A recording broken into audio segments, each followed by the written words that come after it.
my fundamental drive is to give better value to both parties. In this particular case, it's usually vendor and you. But along the way comes your advisor.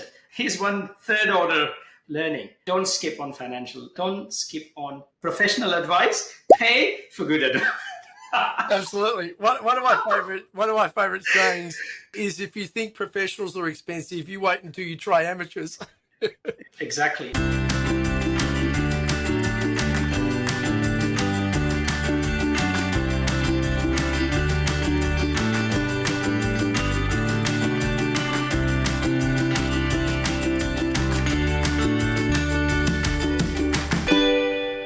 All right, and welcome back to the Scale My Clinic podcast. Today, in our series of interviews with successful owners, I'm really excited to bring Dr. Ajay Koshti onto the show.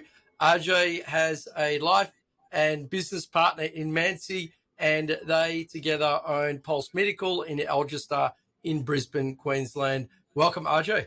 Good morning, Todd, and good morning to your listeners. Thanks a lot for having me on your show. It's an honor, and I'm really excited to share my story, my insights. I'm sure you listeners are going to love this. No doubt. So let's jump right into it, Ajay. Let's go back as far as feels appropriate, because usually there's some entrepreneurial family experiences that come prior to the practice ownership. Over to you. Yeah, like most practice owners, we do things because our deeply held values. And often these values are instilled into us at an early age. So I'll take you back to my med school days when Mansi and I were deeply in love. We were a young couple, excited about life, looking for success. And like all of those people where there's a dream of a happy, successful life and traveling the world, that took us to Scotland. So we went to, 25 years back, we went to the UK. I did my training, my wife did hospital training, and along came our son, which then led me to make a decision to move into a general practice. And I became a general practitioner. I was influenced by a lot of people, but in particular, one of my mentors was my educational supervisor, which was quite helpful. That led us to owning the practice, which was not something I'd expected to begin with. Now you wonder, you've become a GP, why would you jump into the practice ownership? But back in the UK, the practice models are really, really different. So very soon, I became a senior partner in an 8 GP practice because of successive retirement. One thing that doctors often miss is that we're never trained to own a business, which is quite surprising, which actually often leads to doctors wanting to focus in their medical field. I was landed with practice ownership and responsible to make sure that staff and doctors got the best deal. As a part of that, I ended up studying business and did my MBA. And very soon that led to me taking a leadership role in health board at a local level. So I was responsible for 18 practices. Guess what was my job? My job, well, take a guess. I think I'm going to say, this is one of those things where it could be a trick question, right? I'm going to say people and culture. Absolutely. My job was to deliver results without having any budget. 18 practices. I was responsible for reducing hospital admissions. But the CEO said, hang on, sorry, you don't get any money for this. So that was quite useful for me to be in that role, learning about culture, learning about people, learning about values and how to create value. So those were my earlier days. And if I reflect back, there are a lot of stories that come to mind as to why. Our beginnings were not that simple. And like many of the immigrant families and a lot of people who come to work in different countries, they've gone through some hardship. And perhaps those were the early days that gave us grit and determinations. I remember very early days when Mansia and I went to Scotland. We couldn't find a job as a training doctor. And then we had to go door to door to every shops to look for a job. I was moving from India to Scotland, where every single pound was about 89 rupees. So that was a tough time. And we both of us worked for £5 per hour to summarize notes, which was our early introduction to UK healthcare system. We're blessed to have been supported by our people around us, my mentor, my family, to have come this far. So those were my early days. Just for context for the listeners, so we're talking about $12, $13 an hour Australian in that kind of time for that work. Absolutely. For two people. So that was really interesting. And now we're talking about days when every single job back then attracted 400 to 1,200 applications for one job. In my 8 months of being in the UK, I made 1,600 applications for jobs. So that just sets the scene for our life, as to say, well, if we're not giving up for that, there's nothing that Nancy and I can't handle. So that led us to then having a family, and then life is rosy. We're successful as I'm moving up the ladder as a clinical director.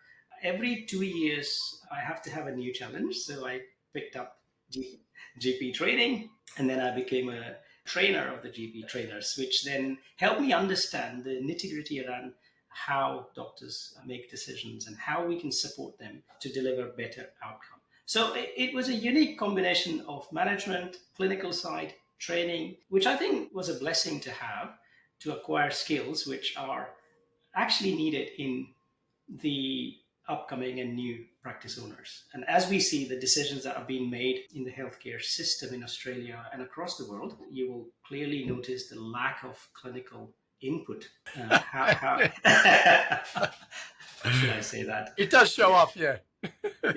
Yeah. And I'd love doctors to be more involved in decision making. I'd love them to be driving the policies, because at the end of the day, we all come into this business because we want to deliver something good for the community. And that doesn't just mean clinical decision, it also means decisions at the policy level. So that was the time. Now our family is growing, where kids are growing up, and if anybody who has lived in Scotland, west of Scotland, they would know there's a lot of rain and there's a lot of dark days. You can only bear it so much being from India.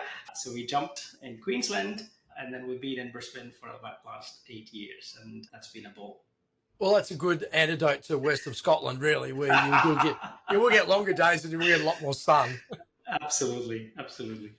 And so your time in Scotland, it sounds like you'd kind of ascended two different ladders. One was a corporate ladder of ownership, where you went from junior to senior in an HGP clinic, and then to multi-practice. And then in terms of the hierarchy on the educational side, you'd also kind of ascended that as well to being somebody who taught the teachers. And so that's a fairly potent knowledge base, as well as the MBA that you brought with you metaphorically in your bags to Australia. And I'm really keen to understand exactly how quickly you unpacked those skills and started to deploy them once you arrived in Australia. It was an interesting transition. When we were in our last few years, we realized that our family was growing, and I wanted to spend more time with family. And therefore, I wanted to cut back from some of the administrative burdens that I was handling at the time. So that's what led us to move from Scotland to Australia. And unfortunately, I had not so good experience, something that I know a lot of doctors in Australia have felt and experienced when they come over. There are lots and lots of wonderful practices, and being part of Project X, I know they're there. I know that there are practices who work fantastically, work really hard to give that best experience. However, sadly, there's another side of the coin, and that is that people do get inappropriate treatment. Long story short, I had sleepless nights. There were a long period of time where I have left my country, I have left my house, I sold my house, I sold my practice on a basis of trust, and coming over across the globe and then being presented with a different story I felt was unfair. Right. So reality and what was promised and what was delivered were very wildly different. Okay. To the point that it was malicious to some extent. Anyway, that was the day when I decided that I would never want anybody to have an experience that I have gone through. Going through sleepless nights, having the anxieties, having the fear of you looking after your family, your well-being, your financial future was really uncomfortable. And that was probably my main driver to get into the practice ownership, apart from, of course, the logical side, which is that GPs or the doctors make the best practice owners. There's absolutely no doubt. So these were two drivers. That one, I wanted to give or create something better for the community, for patients. The other side of that is I wanted to create a place which was safe for our doctors, our staff, and people who work with us. And that dream was effectively what pushed me to get into practice ownership. It was wonderful to have an MBA, coming across from a different country, feeling confident. And I thought, I'm sure I can do that. That's not a problem. I have been labeled at times mad because I often tell my story to people, saying how I acquired and got into practice ownership. And they often ask me a question that, aren't you mad buying your own practice 8 months into being in Australia? And I said, no, look, practice ownership is all about values. And if you can do something good for others and if you dedicate yourself, then it shouldn't be hard. I think the other thing, RJ, is you just hang out with lots of other mad people that are owners as well, and then you feel fine because you're in the right company. Absolutely. But you asked me how my skills, two different sets of skill, transpired into the ownership. And I actually felt quite lonely. 2018 is when I got my practice. And initially, you have a clinician mindset. So despite having all the, I guess, theoretical knowledge of running a business, I felt lonely. I felt that I needed coaching. Now, one of the motivational speakers that I genuinely admire is Jim Rohn, who actually said that you're the sum of 5 people that you work with. And I already wanted to be successful. And there's a story behind why I want to be successful. If you associate with people who have a drive, who are motivated to excellence, you naturally improve your performance. And I was looking out for conferences and meeting people. And I actually met Sachin along the way. And then I started inquiring about the Project X. And before we know, we were actually in the first cohort of Project X. Oh, geez. Yeah, absolutely. Do you remember those years? I do. We only got 1 year in before COVID changed the whole thing dramatically, right? Exactly. I still remember our first conference in Melbourne at one of the hotels. That was a wonderful experience. But I have to say, I learned a lot. And hats off to you guys, you, Sachin, your team. I don't think there's anywhere there's a coaching program that is as comprehensive and as, the word I would use is genuinely true. That I certainly felt that you were interested and invested in my success. So that those early input was something that I valued a lot, and it actually moved us a lot further. But just like any success story, there's always a twist. The heroes can't get straight to the destination, right? They need to go through a journey of self-discovery and overcome some challenges. So let's get to that part of the story then, Ajay.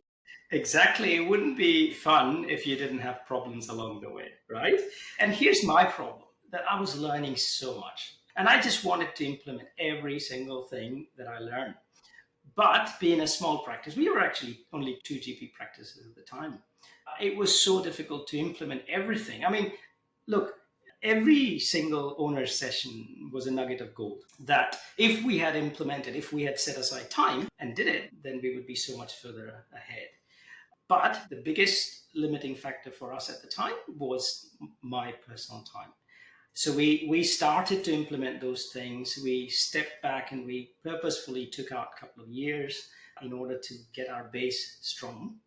And then when we left, we were already decided to re-engage at some point in future so that we can have a better return on investment. And then came COVID. So I guess COVID threw a lot of challenges, but it was wonderful. And I still remember those days when COVID was announced around about 19th of March 2020. I think that was roughly the date. And we were the first practice in Queensland to publicly announce that we would go telehealth right away. We were the first. And I still remember the conversations we had as part of the Project X just before that, where we were talking about how to adapt with the challenges that are coming forward. And I think that sets aside good practices from mediocre practices, if I'm allowed to say that. I'm sorry. No disrespect to people who are still trying to do the best. However, there's quality difference. Having those conversations, having those skill sets, support, to be prepared for an unexpected, nobody knew how to deal with COVID. But I certainly felt that we had the skill set and the support, obviously from Project X as well. So we were the first to move to telehealth. And we actually, despite reducing our hours, despite changing our model significantly, we actually improved our efficiencies. For example, prior to COVID, we used to work Monday to Friday, 7 to 7, and Saturday, Sunday, from 9 to 3. So there were a lot of hours. And for me, as the key person to do that, there were lots and lots of hours. We managed to turn our model, and then we started working Monday to Friday, 9 to 5. We closed Saturdays and we worked Sundays. We actually improved the number of patients that we saw, number of patient satisfaction reviews, and actually our revenue was actually higher despite all the changes. Can we pause on that for a moment, RJ? Because I think you've just talked about a really important concept, right? And so one of the things that I think happens to all of us is we kind of accept the norms that we created ourselves as what will always be. But you had an external force, which was COVID, that caused you to question, actually, maybe we don't need to do this, and maybe there's a different way of doing this. And so let's just step through all the benefits of this, because one of them is you don't have to get staff in to cover all of those hours, right? So you can give people back the social hours that they were trading off, and that's often overtime in many cases. You got back a lot of family time and probably fitness and other things as well. Step through the other benefits of that. What were the other, like the work obvious payoffs, and then what were the second order things that were better? Oh, look, I think it's just the paradigm shift in your mind that you're thinking that you have to do things in a certain way. And often we have the blinkers and we think that's the only way to do things. But just to listen to people who are in a community or even look at beyond medicine, it gives you that broader. So I guess for us, we were able to give hours back to our GPs because they were not required to come at 7 o'clock. I was not required to finish at 7 o'clock. I was able to spend more time with my family, and it actually gave us the confidence that we can design our practice, we can design our services in a way that the patients can get benefit. So can we. I guess the question I would ask a lot of owners is that how long can you keep on going? Here's my experience, and there was a post in doctors' Facebook group yesterday, which was quite revealing around doctors who are owners often sacrifice their life, their income, their personal well-being to such an extent that it becomes dangerous. For example, there was a part of my life where I used to spend about 90 hours working. I guess I've been fortunate. I've got a wonderful wife and she supports me. I've got wonderful kids. Not once they will complain, Dad, you're away. But also we managed to create an environment that they're often with me in and around practice. So we're together while I'm still working, which has its own challenges. But we've created the situation. But the point I'm making is that you can only do so much. And in all of our lives, and in fact, a lot of us will often focus on things that are less important. Yesterday, I was speaking to a patient of mine, and I said, well, look, you're prioritizing something less important over more important. And the simple thing is they couldn't come for a review. And I said, well, why not?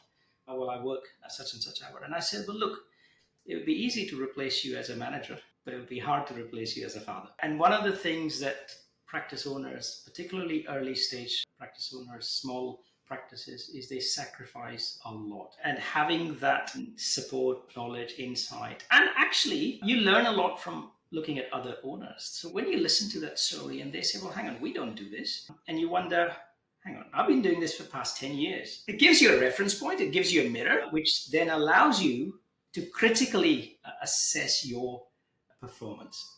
And there's a story around benchmarking, which I'll get to in due course, where I think it's really important to learn from others. Sorry, coming back to your question, I guess, it was a critical moment in my journey as a practice owner, which actually shifted my viewpoint. I was still acting like a GP, wanting my business to succeed. And I realized that I needed a different set of skills.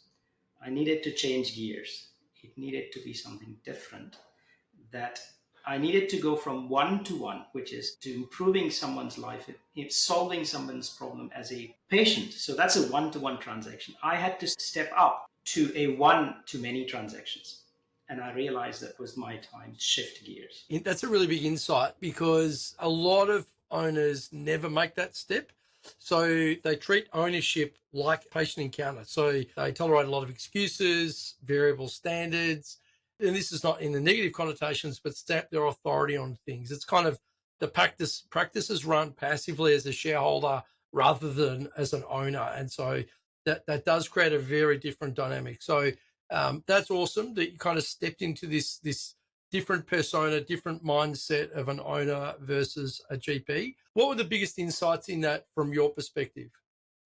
When I opened this practice, I thought my dream was to create a wonderful practice for the benefit of patients. I still hold that deep down in my heart. And it comes from my early experience. I still remember my grandfather. When I was a little boy, my grandfather, when I used to run in his lap, he was very proud. He always thought that I was the best. And he said that you're going to create a farm of money. This is more like an Indian culture. They actually want you to succeed. So he always used to say that you will farm money. And when I was about 12, he had cancer and he passed away. And in his last few years, I saw the care he got, and we had a wonderful doctor, and he was served well.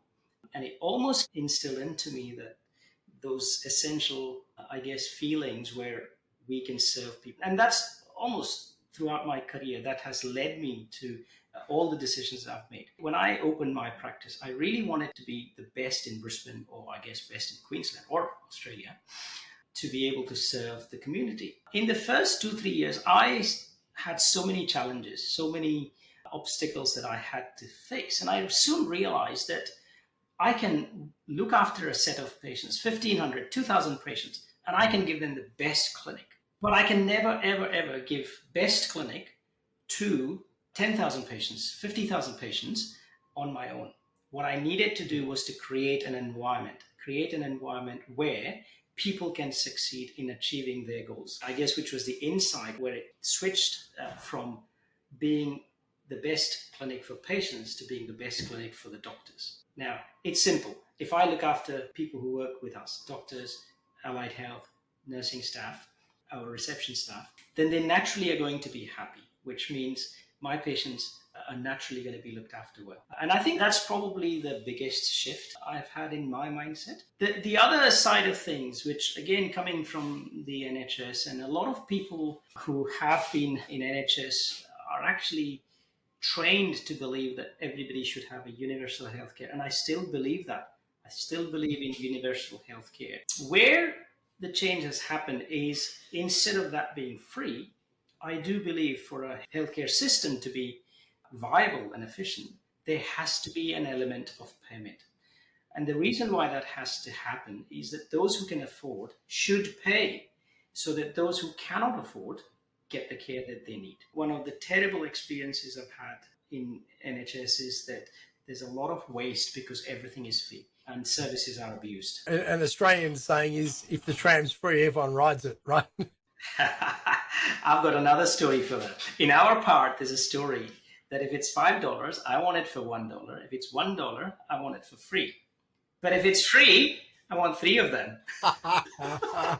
Yeah, I think it's a really interesting conversation, because at this point in time, Australia again finds itself at a crossroads with kind of this challenge for funding primary healthcare. And when you look at the graphs, it's really clear that the hospital system is eating all of the money. And so there's really not much left over for primary care. Really love to, whether it feels like now's the right time or maybe in a little bit, but just get your perspective on where do you think the future of both your place in the primary healthcare system locally and whatever impact you want to have, but then more broadly where you see general practice maybe going as well, Ajay. Small questions. Of course, it's a small, and I'm just going to get my crystal ball out first. Look, this takes me back to my local medical committee days back in 2009. And at that time, there was a mood in NHS where the morale was down. There was a lot of challenges. And I stood on a podium and I said, GPs are the rare breed which will dig down at the rock bottom and create a new floor for things. They're so resilient. They're so resourceful that GPs will actually make good out of any situation. And for me, this is a replay of the whole journey of the new general practice contract that came into effect, I think somewhere around 2003, 2004, back in the NHS. And then I think it was dismantled just about after we left. And I, obviously, as part of my MBA, I study trends and I study economics and so on. And these things go in cycle. My view is that there will be a 2-tier system going forward. there will be a system where there is state-funded or federal-funded service, which are not for-profit or not paid services. Maybe not, that's not the right word. But this is where it's, let's say, bulk bill services. This would typically create an environment where there is an increase in significant throughput. It's likely the care will be transactional, likely that it would be fixing the urgent issues.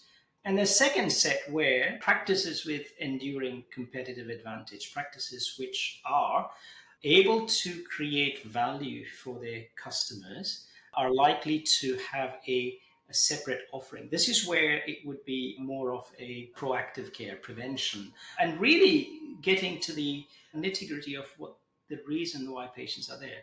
Patients often come to you because of the chest pain, but that's the least on their mind. They're worried whether they're going to be able to pay their bill, whether they're going to be able to pay their mortgage, and so on and so forth. So I think that's likely to happen. A lot of that is dependent on the policies and how the profession handles this. If there's a widespread acceptance of bulk billing, which I doubt that will be, but it actually influences the viability of other practices. I fear for smaller practices. I fear for practices which are going to have difficulty competing with a lot of corporates, for example, for staffing, for patients, for GPs.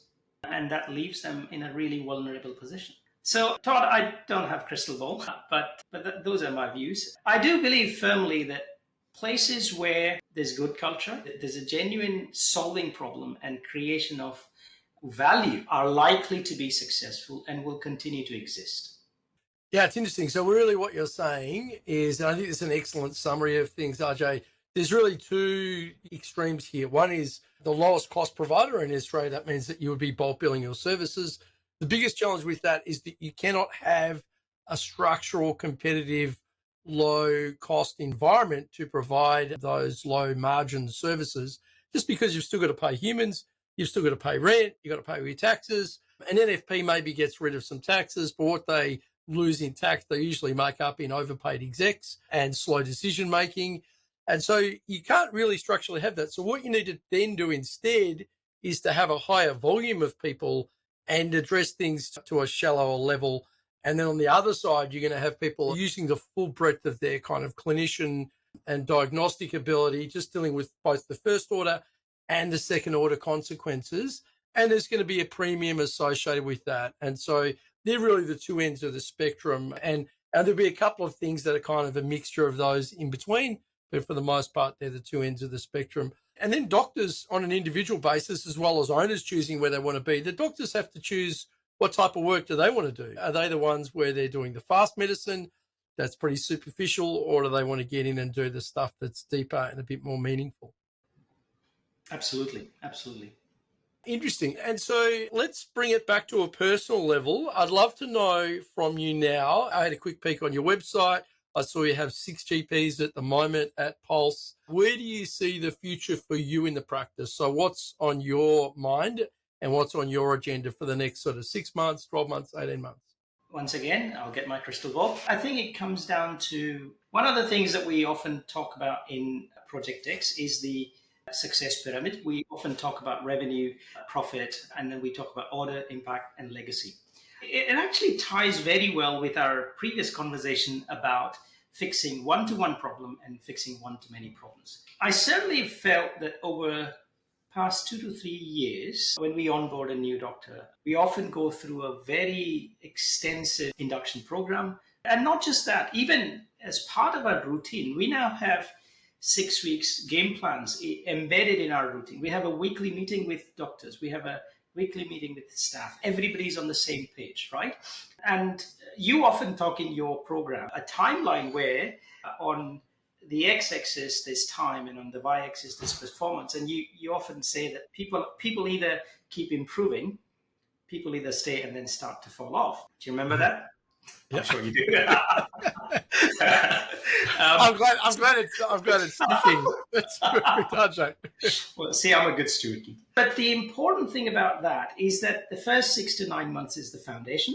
Then comes the multiplier, and then the next 1 or 2 years, the multiplier, and the next 2 to 3 years are then now 10 times, 15 times multiplier, and so on. And Todd, I'll be honest, I've actually experienced that. And I've also experienced what we've talked about, where the initial effort feels like a slog. You just put in your effort and you think the needle's not moving. But we're at a point where we're about 2 to 3 times growth phase. And so I spend a lot of time with my doctors and actually give them one-to-one coaching as well. So for me, looking back, I've spent a lot more of my time in solving others' problems, and in return, their performance have improved. So look, one of the things that I'm proud to share with your listeners is that we use Cubico, and we've used that, really the data, to improve the performance. So you cannot improve something that you don't measure. Sachin said that, by the way. So we use that in order to get small 2%, 3% increment at a 6-week block. So thinking of the future, I am probably delivering more value for the community and for people that work with me in my role as a mentor and in my role as a supporter, a problem solver, for example.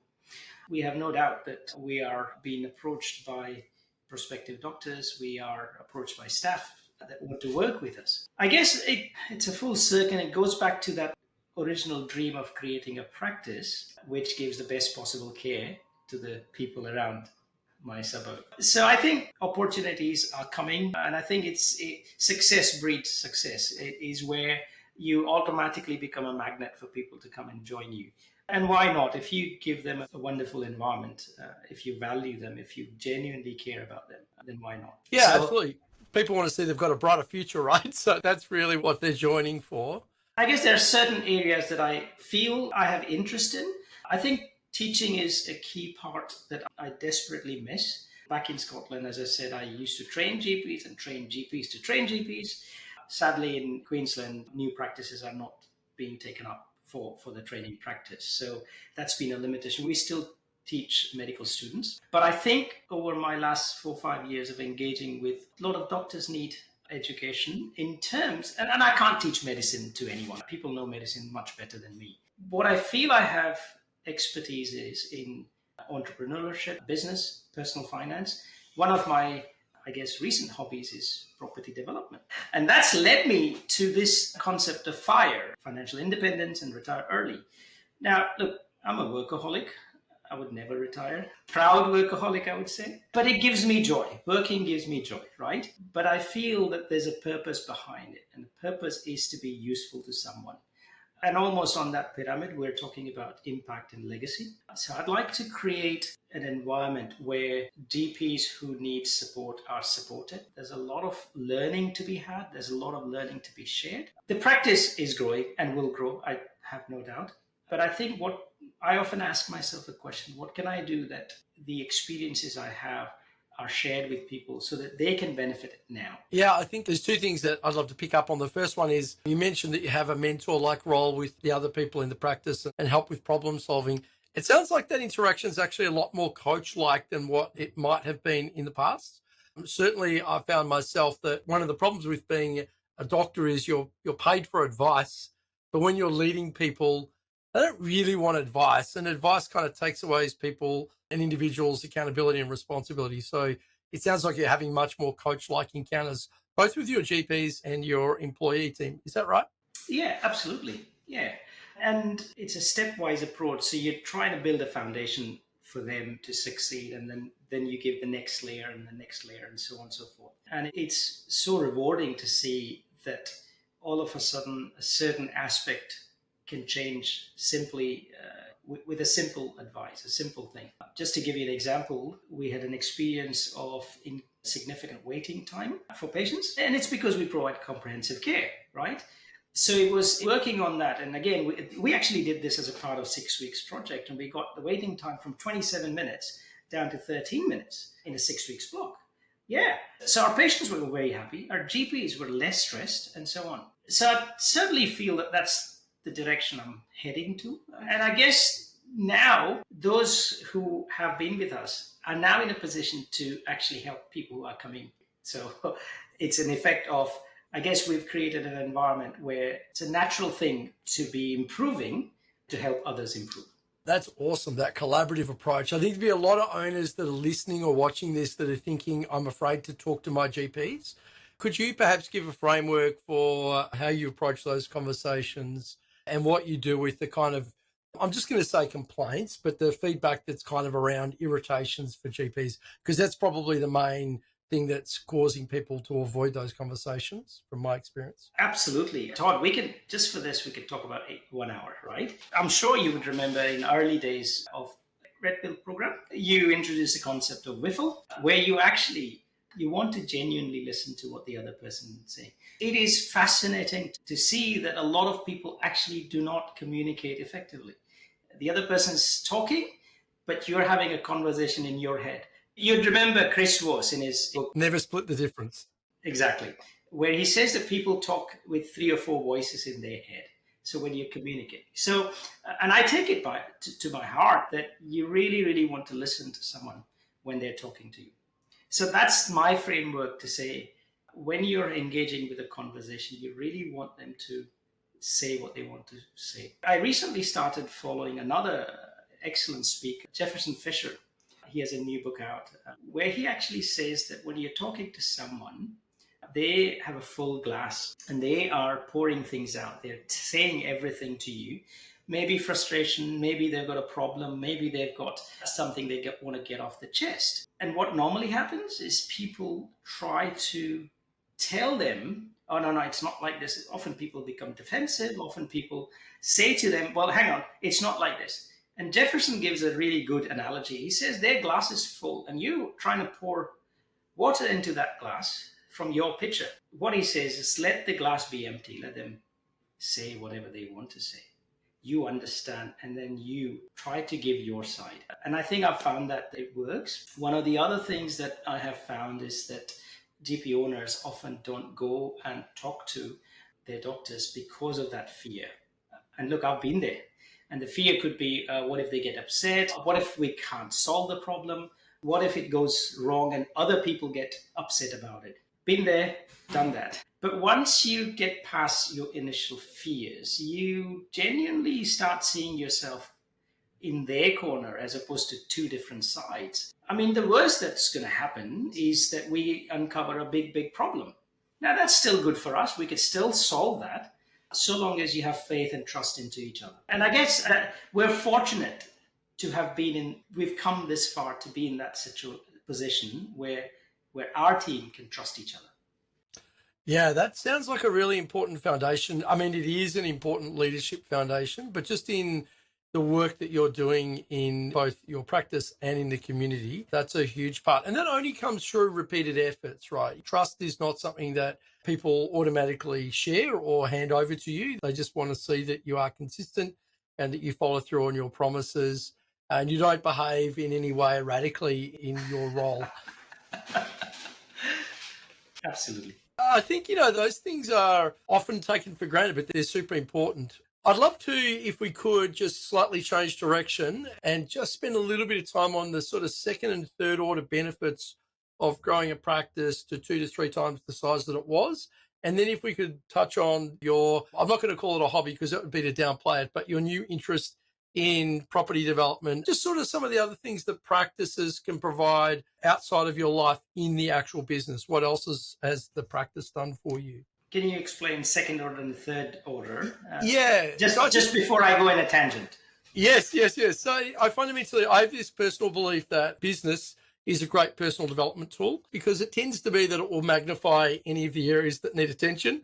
And so you do get to accelerate any personal development and character development, I think, as well. We talked earlier about seeing through tough periods. I think almost everything has a valley of suck, period of time where, unless you had a delusional faith in the fact that it was going to come to an end at some point, you might bail, right? But you don't because you believe in a better outcome. And so those often go into how we lead in our communities, in our families, in our relationships. There are lots of other things that I think are a 2nd order consequence of doing well in business. And then there's the stuff that money can give you that I think is another part of it. So whatever part feels most appropriate to jump into, just head into that one, Ajay. Sure. I guess running a successful business comes with confidence. You have to believe in something and you have to have a faith that you can start something and you know that no matter what, you're going to try and see it through. Now, just as I said, people called me mad when I started this practice, right? And I said, look, if I can deal with it, I can deal with anything else. And along the way, my belief in entrepreneurship has changed in somewhat to the point where I often question, why am I doing it? And if the why is right, then the outcome of the business or your venture doesn't actually make much difference. But this ability to learn, ability to read people, to find solutions, to engage with people, certainly has a benefit that goes beyond medicine. For example, in medicine, you're trying to get someone to make a particular medical decision. You still need communication skills. You're trying to buy a practice. You still need communication skill. You need to sell, I guess, sneakers, for example. So as I have grown into my role as practice owner, a leader, a mentor, I've also learned more about the generational value. So this comes from the financial independence and retire early and into the generational wealth. I got exposed to property as a lot of our doctors do. And then you're trying to find that why does a property venture become successful or fails? And it comes down to same thing like running a practice. Why are some practice owners successful and why are others not successful? And if it comes down to culture where you think that you're giving value to yourself, to others, to people who are involved, you then understand the data, you understand the trends, you then make a rational decision. Same thing with property management or property development. So currently, I've got one project underway. The second is in pipeline, which is where my fundamental drive is to give better value to both parties. In this particular case, it's usually vendor and you. But along the way comes your advisor. Here's one third order learning. Don't skip on financial. Don't skip on professional advice. Pay for good advice. Absolutely. One of my favorite sayings is, if you think professionals are expensive, you wait until you try amateurs. Exactly. And look, I hold that to my heart. To have the right advisor, to have the right team behind you, to have the right mentor, right trainers is so important, because simply a deal that would have costed me 200,000, we've turned that into a profitable venture. I think from that point of view but it also tells me that I can do other things. It does not have to be medicine. I think personally, it's free up a lot of my time.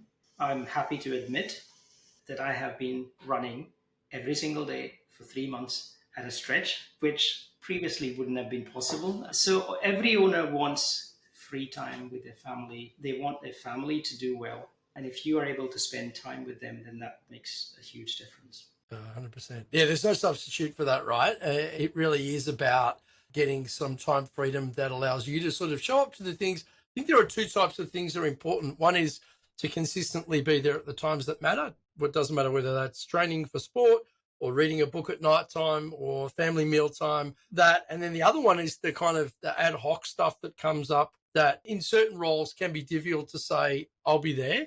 But I think that's kind of a really high standard luxury for us to aspire to. If you can just say yes to stuff and say, yep, I can be there in 2 days, no problem. And that's really important. The philosophies that you develop in business, have you been able to mentor others in the way that you think about things too? Is that something that you've kind of been doing either again in your family or more broadly? Oh, absolutely. And look, I think it's just so amazing to see that the values that you hold true are observed by people. I was actually speaking to a doctor from up north, and I was surprised that they knew things that we've been doing for last 3-4 years, and they were inspired by that. They were really wanting to do things the right way, and that was really inspiring to know. You already know my son. He's got into uni. I'm so proud of him. And my daughter, they both have learned so much in the business. So they learning the basic skills of communications, looking after people, care, respect, and so on, being part of the business. So I think it goes beyond even my team, staff members and doctors. Actually, as I said, they're now supporting others. So when this medical student comes, they're able to enter them, to train them, and so on. That's pretty cool, I think, just the leverage that you can apply to your own experience and the people around you. That's really Yeah, that's kind of life, right? I always had the notion that you just want to leave the place better than you found it. And that's really what we're talking about. Absolutely. Absolutely. RJ, question for you. What is a message you would give to a younger version of yourself? What would you say if we're able to get a time machine, you're able to do this one thing only without messing up the space-time continuum? What would that be? My message is, Ajay, life is too short. Go ahead and do what you need to do. Don't be afraid, be brave, and take the step. Most of the times, you are shackled by your own mindset, and free your mindset, and then you can achieve a lot of things. Other things that I would tell myself is get a mentor. Don't be a cheapskate. Spend money because you're going to get far ahead faster. I still remember the talk that we did is that if you want to go fast, go alone. If you want to go further, go together. And I still believe in that. Invest in quality advice. Absolutely valuable for you to grow. Thirdly, don't do things for money. People are people. Look after people. They are what makes your life successful, your memories, and so on. Take actions. At our last Wednesday meeting, someone said, done is better than none. We, as type A personalities, we want to get it perfect before we get it out. That is my advice to every doctor. Get on with your quality improvement. Get on with it. Do it. It doesn't have to be perfect. Lastly, make mistakes. The worst thing you'll lose is money, but everything else is a gain. For example, I've had 2 failed businesses, and not because we couldn't do it. It's just because other things took my time as a priority. But what I learned was priceless. I mean, you can learn so much from your success, but a lot more from your failure. So if you fail enough, you're going to go so far. That's a beautiful way to end it. I think the person who persists can really never be defeated. That's ultimately it. I'm super privileged and grateful to have had you on the podcast, Dr. Ajay Koshti of Pulse Medical in Algester, Brisbane, Queensland. Thank you very much. I'm grateful for your time. If you want to find RJ, we'll put some details in the show notes.